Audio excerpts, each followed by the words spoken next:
حدیث نمبر 19 اور حدیث نمبر 20 کا تذکرہ کریں گے انشاءاللہ تعالی۔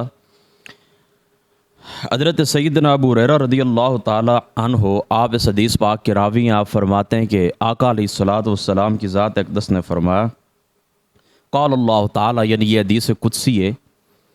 حدیث قدسی اور وحی کے اندر بھی یہ فرق یاد رکھ لیں کہ حدیث قدسی بھی اللہ تعالیٰ کا فرمان ہوتا ہے اور وحی بھی جو ہوتی ہے وہ اللہ تعالیٰ کا فرمان ہوتا ہے، لیکن ان میں یہ فرق ہوتا ہے۔ یاد رکھیں کہ جو حدیث قدسی ہوتی ہے اس میں مفہوم اللہ تعالیٰ کی طرف سے ہوتا ہے اور الفاظ آقا علیہ الصلوۃ والسلام کی ذات اقدس کی طرف ہوتے ہیں، یعنی حضور آقا اللہ تعالیٰ کا جو فرمان ہوتا ہے حضور علیہ الصلوۃ والسلام اس کو اپنے الفاظ کے اندر بیان فرماتے ہیں۔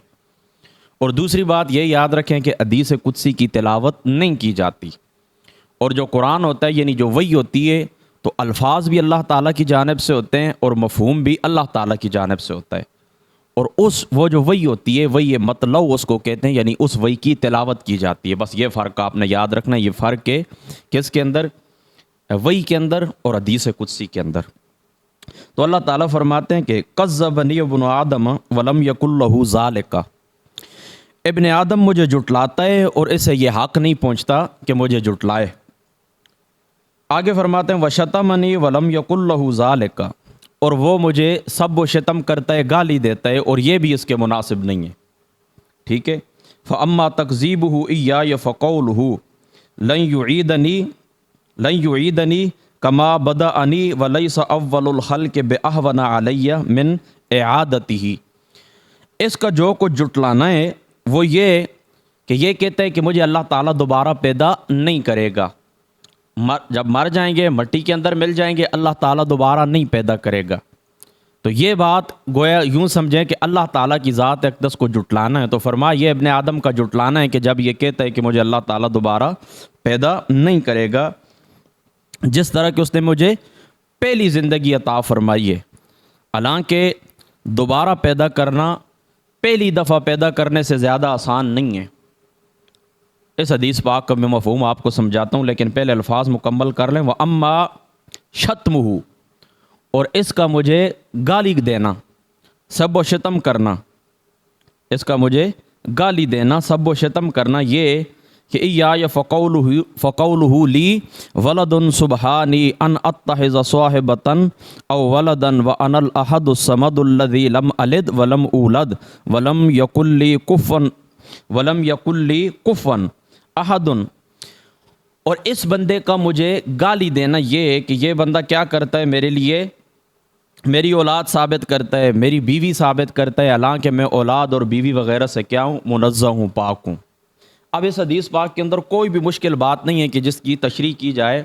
ہاں یہ بات یاد رکھنا کہ اللہ تعالیٰ کی ذات اقدس نے یہ جو فرمایا ہے کہ پہلی دفعہ پیدا کرنا دوسری دفعہ پیدا کرنے سے زیادہ آسان نہیں ہے، یہ مخلوق کی طرف نسبت کر کے کہا، یعنی تم اس طرح کرو، اگر تم غور کرو اپنی زندگی کے اندر کہ ایک پہلے سے ایک چیز پیدا ہو چکی ہے، پہلے سے ایک چیز پیدا ہو چکی ہے، تو اب اس طرح ہے کہ اس کو عدم سے وجود میں لانا یہ مشکل ہوتا ہے، یا وہ چیز جب ٹوٹ پھوٹ جاتی ہے، یعنی چیز ہوتی ہے موجود ہوتی ہے لیکن 4 یا 5 حصوں کے اندر آپ اس کو توڑ دیتے ہیں، تقسیم کر دیتے ہیں، تو تقسیم کر کے پھر اس کو جوڑ دینا یہ آسان ہے، یا عدم سے کسی چیز کو وجود میں لانا یہ آسان ہے؟ یعنی اس کی نسبت تمہاری طرف ہے۔ یہ بات جو ہو رہی ہے مخلوق کے معاملات کو سامنے رکھتے ہوئے، ہمارے معاملات کو سامنے رکھتے ہوئے ہو رہی ہے، بندوں کی طرف نسبت کر کے یہ بات ہو رہی ہے، ورنہ اللہ تعالیٰ کی جو ذات اقدس ہے اس کے لیے پہلی دفعہ پیدا کرنا یا دوسری دفعہ پیدا کرنا یہ برابر ہے۔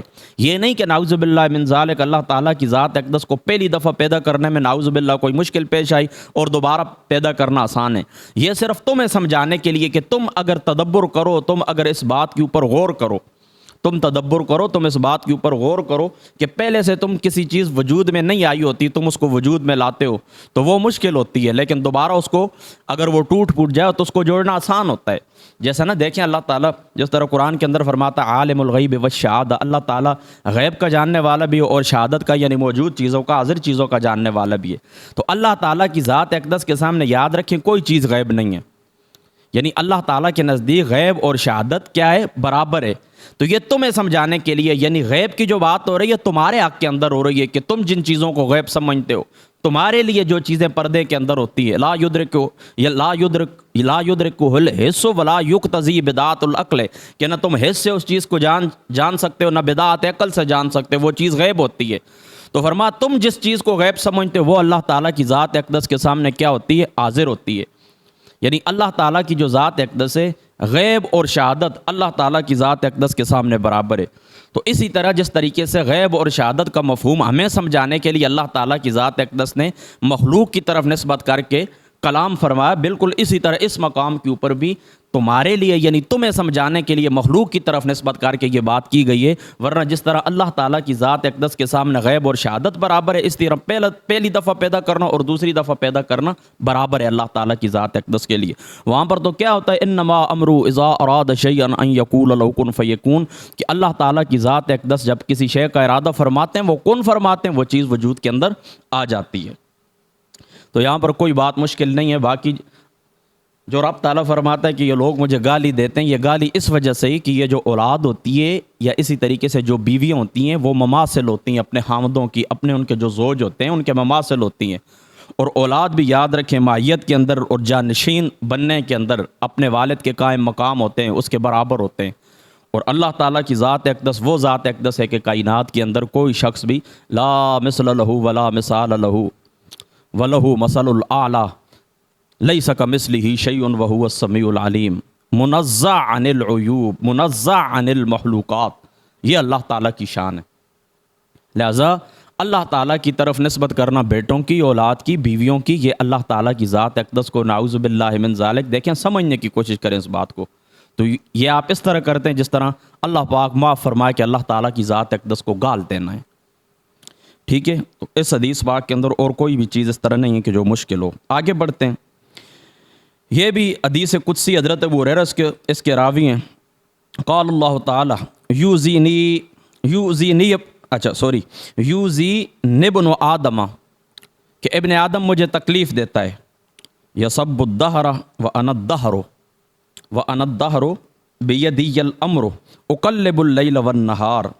فرمایا حضرت ابو ہریرہ فرماتے ہیں کہ آقا علیہ الصلوۃ والسلام کی ذات اقدس نے فرمایا کہ آدم کا بیٹا مجھے تکلیف دیتا ہے۔ کس طرح تکلیف دیتا ہے کہ وہ زمانے کو گالیاں دیتا ہے، حالانکہ میں زمانہ ہوں، رات اور دن کا تبدیل کرنے والا میں ہوں۔ پتہ ہے کس طرح ہوتا ہے کہ اکثر لوگ زمانے جاہلیت کے اندر اس طرح کرتے تھے کہ جب ان کو کوئی تکلیف پہنچتی تھی تو اس کی نسبت زمانے کی طرف کر دیتے ہیں۔ جس طرح آج کل کے زمانے کے اندر بھی جاہل قسم کی جو عورتیں ہوتی ہیں تو وہ کہتی ہیں کہ فلاں دن جمعرات کا دن تھا، میرے بیٹے کو کھا گیا، فلاں سال 2018 تھا، 2016 تھا، 2010 تھا، میرے بیٹے کو کھا گیا۔ یہ زمانے کی طرف نسبت کر دیتے ہیں، ٹھیک ہے۔ تو اللہ تعالیٰ فرماتا ہے کہ یؤذینی، یہ مجھے تکلیف دیتے ہیں۔ اب اللہ تعالیٰ کی ذات اقدس، ظاہر سی بات ہے کہ تکلیف پہنچانا یہ کس کی خاصیت ہوتی ہے؟ جسم کی۔ یعنی اللہ تعالیٰ کی ذات اقدس کو تکلیف پہنچانے سے مراد یہ ہوتا ہے کہ یہ کام مجھے ناپسند ہے۔ یعنی اللہ تعالیٰ کو تکلیف پہنچانا کیا ہے کہ اس کے ناپسندیدگی والے کام کرنا، جو اللہ تعالیٰ کی ذات اقدس کو پسند نہیں ہے وہ کام کرنا۔ یؤذینی کا یہ معنی، یہ مجھے تکلیف دیتے ہیں، کیا مطلب کہ میرے ناپسندیدہ کام کرتے ہیں۔ اب دیکھیں اللہ تعالیٰ کو یہ بات ناپسند کیوں ہے؟ اب دیکھیں میں آپ کو سمجھاتا ہوں، دو معنی ہیں اس کے۔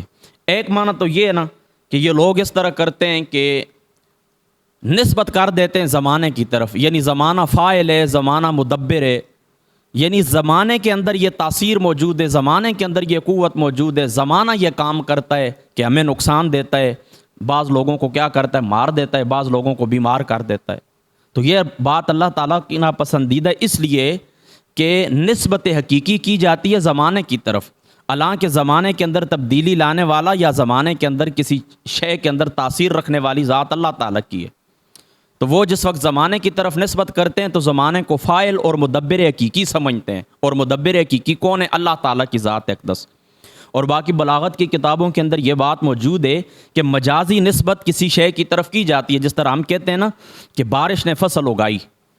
اب بارش جو فصل اگاتی ہے تو بارش، ہم یہ عقیدہ رکھتے ہیں کہ بارش نے جو فصل اگائی ہے تو بارش کے اندر یہ تاثیر رکھنے والی ذات اللہ تعالیٰ کی ہے۔ بارش کی طرف جو نسبت ہے یہ نسبت مجازی نسبت ہے، حقیقی نسبت اللہ تعالیٰ کی طرف ہی ہے، ہم یہ عقیدہ رکھتے ہیں، لہٰذا اس قسم کی بات کرنا جائز ہوتا ہے۔